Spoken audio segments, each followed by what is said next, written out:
While we are all observing social distance and staying at home if possible, healthcare workers may not have these liberties, considering they are at the forefront of the fight against COVID-19, coming face to face with the horrors of the disease, one patient at a time, recoveries and sometimes fatalities. On this episode of Metropole Debrief, we pay homage to our COVID-19 heroes, not just the healthcare workers, but every other person that's putting themselves in the line of risk to ensure essential services are delivered to Kenyans. Hello there and welcome to Metropole Debrief. It is business as usual in the Central Business District. Small to medium enterprises are in operation despite the existing risk of contracting COVID-19. Some of the businesses you will find in full operation include the public service vehicle operators, taxi drivers, food vendors, and hawkers. Directive by the government urging citizens to observe 1 meter of social distance and avoidance of crowded places seem to have fallen on deaf ears as the Central Business District is retaining normalcy. This is Luthuli Avenue and business is on as usual. Everyone trying to make a living and make ends meet. The business community insists that they have to access their workplaces in the Nairobi Central Business on a daily basis in order to provide for their families and pay bills. Inabidi tu nitoke home, nikuja hapa juu niko na familia huko home nimeiacha. So lazima mahitaji ya kila siku na hii kazi yetu unajua ni ya jua kali. Hiyo ni vile huwezi kaa kwa nyumba. Ukikaa kwa nyumba huwezi pata kitu. Lakini ukiwa kazini unaweza kuwa unabahatika, unaitwa na simu ama unapata mteja mmoja. Kuna ile bado daily business kama mahitaji fulani, kuna chakula, still familia bado lazima niwashughulikie. The situation is not different at Muthurwa and Wakulima markets as Kenyans are going about their businesses in search of their daily bread. Ile kitu inatufanyaga tukuje kwa soko kila siku ni shida ile tuko nayo. Juu saa ingine manyumba ni ya kukomboa, viwanja pia ni ya kukomboa. Kwa hivyo tuna mahitaji, tuna watoto na shule pia naye tunasomeza. Kwa hivyo shida ile kitu tunapata kama hapa Muthurwa tunapata a hand to mouth. Kwa hivyo ile tunapata ni yenye tunakula. Mahitaji ni mob. Sababu huku tunaishi bado kwa wenyewe. Kitu kaa hiyo sasa, mafood. Unajua kuna vitu zingine government kuprovide. Mob sana. So inabidi umeamka asubuhi umerauka kuhustle. Kitu kaa hiyo. Si kila mtu ako na uwezo. Kuna wale wako na uwezo wa kukaa kwa nyumba. Paka hiyo siku hizo masiku tunaambiwa na serikali.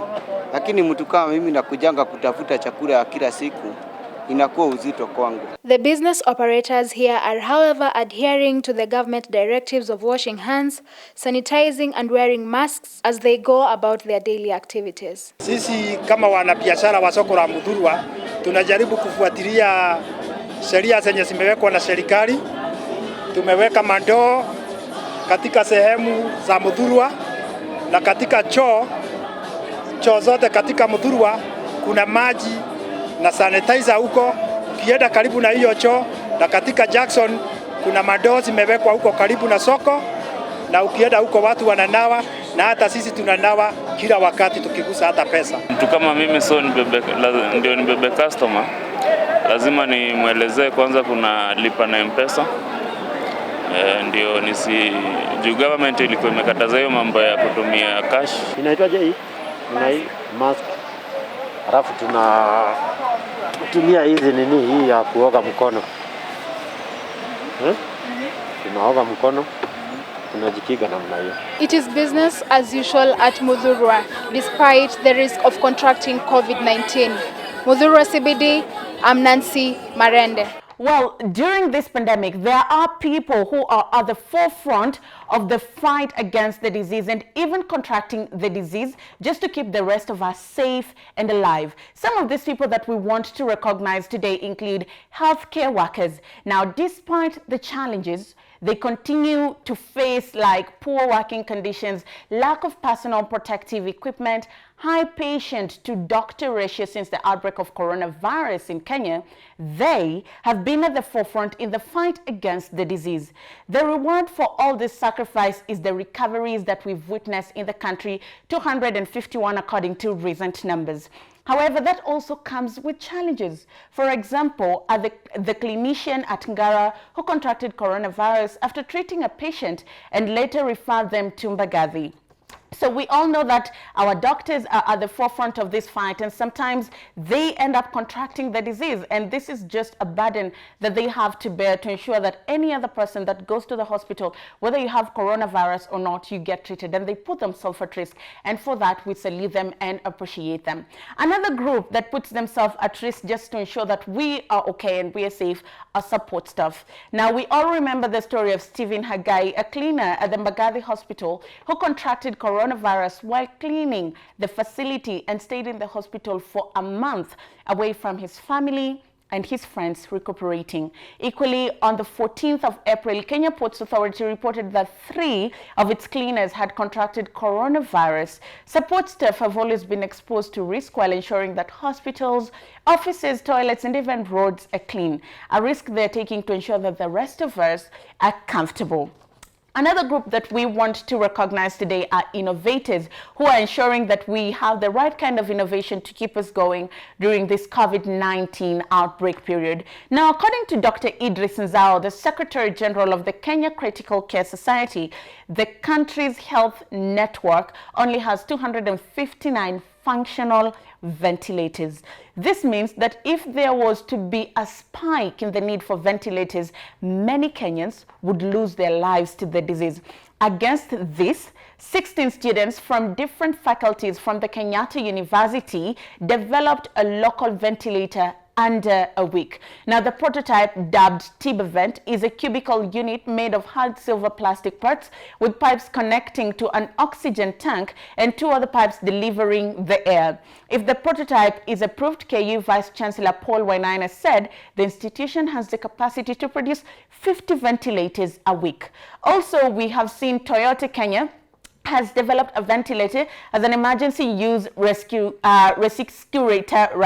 system to support patients with COVID-19 respiratory failure that goes for 100,000 Kenya shillings, which is way cheaper than all the other ventilators that are out there in the market. So Toyota Kenya, a car manufacturer, coming through and saying that instead of selling cars and manufacturing cars at this time, how about we innovate and we contribute to the fight against COVID-19? That's it for the innovators. Now, let's take a look at another category that is very critical, and that is logistics. Listen to this. Did you know that the tomatoes in your kitchen and the onions are either from Laikipia or from Tanzania? That means that the truck drivers have not stopped working during this period to deliver essential products to you.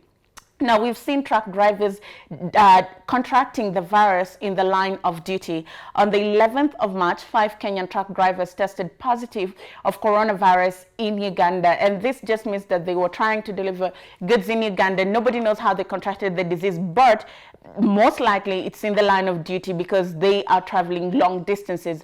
Now, this are just some of the people that are putting themselves at risk every single day. Even you at home, sometimes you don't want to get out, you're binge watching and you order food in. That delivery guy that is coming to bring you food, he's come into contact with the hotel guys. Just ensure that you stay safe at home. Let's also recognize other heroes that have been able to come through for us during this difficult time. One of those people who have also come through for us are police officers during this time. They have been there ensuring that we are safe during this COVID-19 period. They're ensuring that the public order number 1, dusk to dawn curfew, is observed. We have also seen our teachers ensure that learning continues, and journalists that go out there every day to keep us updated on the latest events unfolding across the country. We want to recognize these people, and not just this category, every single person out there that is ensuring that Kenyans get the essential services that they need, and they're putting themselves at risk. This episode is to celebrate you. And also remember, you can always be a part of this conversation. Are you delivering an essential service? Talk to us. 20146 is our SMS line. Hashtag Metropole Debrief at Metropole TVKE or at Ondiroganga. After the break, we sit down with Dr. Nelly Bosrio to put some of these things into context.